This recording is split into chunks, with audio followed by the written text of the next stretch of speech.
Gaming culture is such a beautiful thing. Okay, just a second. All right, invite McConnell. Dude. All right, did you get the invite? Did you get the invite? Did you get the invite? Did you get the invite? No. It isn't measured in likes or shares. Hey, watch it! I'm going to find whoever did this. It isn't measured in watch time or your achievement score. It's measured in moments. As we said, our goal on Team Xbox is to bring you the world's best games. In laughter. I'm just gonna give up. In those split-second wins. Waiting for confirmation. It is excuse me. It is Phantasy Star 4. I'm so sorry for cursing. Holy mother! It's been this way before streaming and content creation existed, but it's also like no other industry on the planet. Still, it's not without its flaws, its bad actors, and it sure does get blamed for a lot of things. But to be a part of something this life-changing and powerful, I wouldn't miss it for the world. Just a heads up, for anyone who hasn't seen, I've put a surprise at the end of this video, and I hope that you really enjoy it. And I'm looking forward to reading your comments about it too. I won't spoil it here, but let's go ahead and dive into a topic that I feel is really in the subconscious of gamers' minds around the world. Now, this all started a few days ago when we got a comment on our podcast with Dado talking about who does he think he is, he doesn't represent us, etc., etc. And while I've seen these type of comments before, it brings me up to the theme of today's video, and that's who can you trust anymore? It's a dive into the semi-shady business of content creation and how companies can't earn trust, so they try and buy it. Now, just to be very clear, I feature a lot of footage from various creators, both on Twitch and on YouTube, and I'm not saying that any of these creators are doing it right or wrong, or that you shouldn't trust them, or that you should trust them. So just keep that in mind. I'm always interested in your opinion on creators and who you enjoy watching, so be sure to share them with me and with others. But it's time to kick this into high gear and let's discuss. Okay, let's start this video off strong. If you like truth and, I don't know, ice cream, be sure to hit that like button.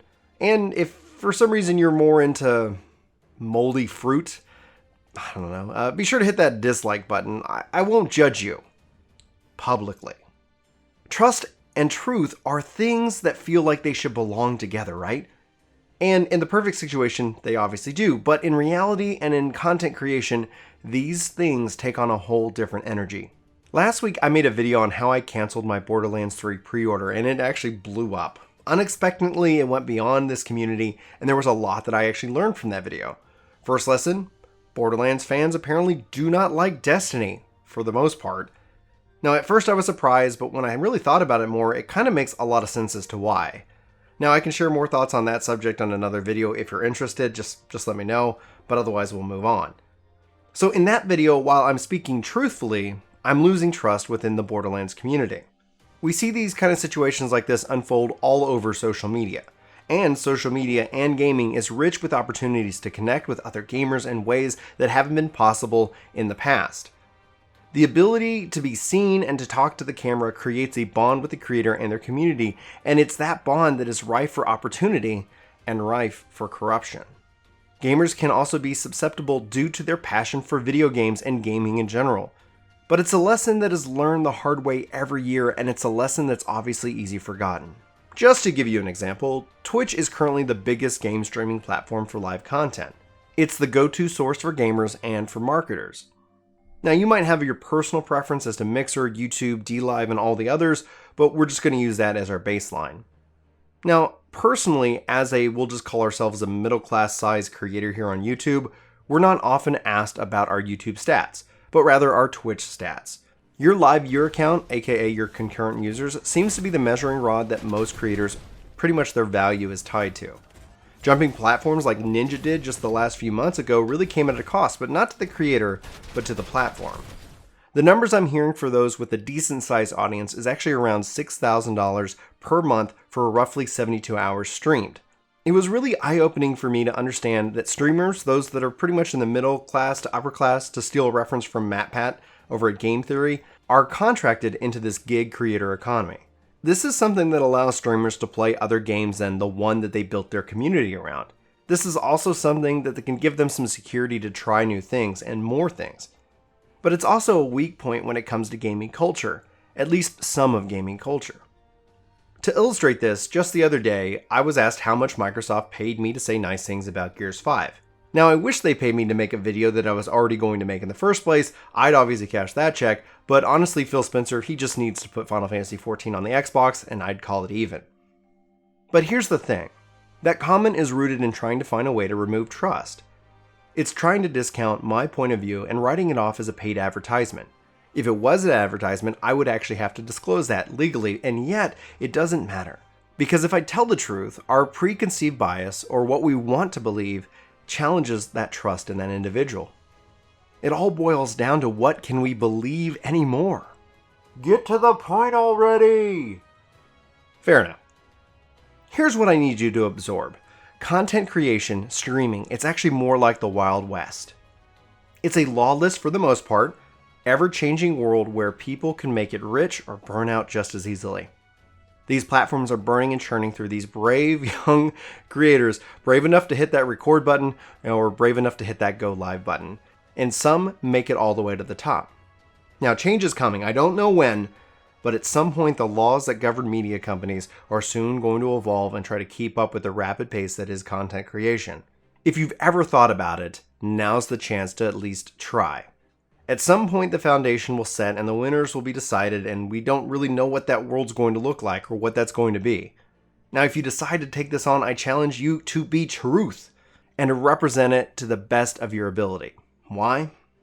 Because at the end of the day, when you look back at your life, you can hold your head high. Now, there's a major risk I see in telling people what they want to hear versus what is truth.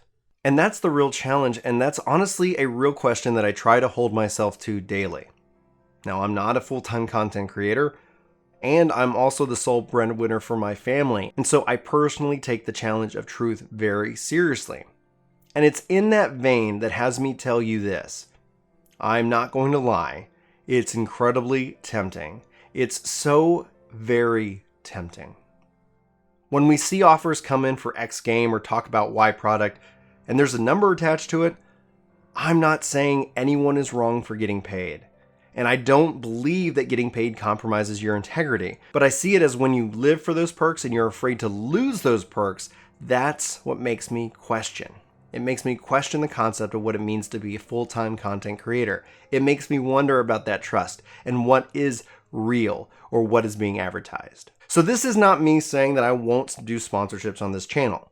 Far from it. But it's me saying I see how companies are rife with the idea of buying trust to sell their stuff. And it's what also makes me reflect on the latest fine that YouTube was hit by the FTC, and I think that more are coming. More are definitely on the way, and I'm not sure if that's a good thing or a bad thing. I just feel that when it does, things won't be the same ever again. Since I'm not a robot, to the point at least that I'm unaware that I am, I believe myself to be human, we'll just leave it at that, I offer this. I will do my very best to be truthful even if it breaks trust within the gaming community. I ask that you hold me accountable too. I'm not saying that I'm right, and I'm not saying that my thoughts on any one subject are the right ones. I get things wrong, I see things differently, and that's probably why I love hearing what other people think and how they perceive the world and why.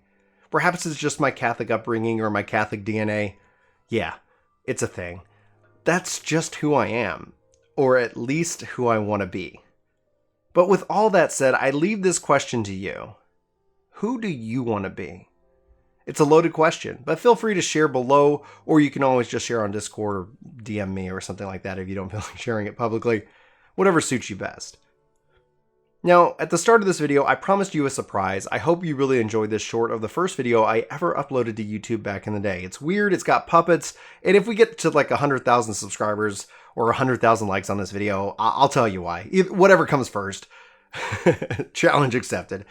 But it still makes me laugh to this day, so please enjoy Erwin and the Montfort. And thanks so much for watching this video. My name's Brian, and let's just kick it into high gear and enjoy this bit of weirdness from my past. Terry, get the camera! Terry, get... Oh, there you go. All right. I think we have a very great treat for you today, folks. I, Steve Irwin, have located a Montfort in its natural habitat. Come. All right. Now hold it right there. We have to be very, very careful. These creatures, the Montforts, do not like to be disturbed. They can be very vicious when they're disturbed. So come on, be very, very quiet. All right, here we go. Right through here, I believe. Yep, right there. There it is. All right, now, as you can see, it has overgrown facial hair around the mouth, but nowhere else. Odd, isn't it? You can see the enlarged ears have been reddened by the day's work. Now, I think it smells something. I wonder what could it be? Perhaps it's lunch, or maybe it thinks it's something. Oh God, it's us! Oh, run, Terry! Run! Run! Run, Terry! Terry, get out of here! Get out of here quickly, Terry! Run! Run!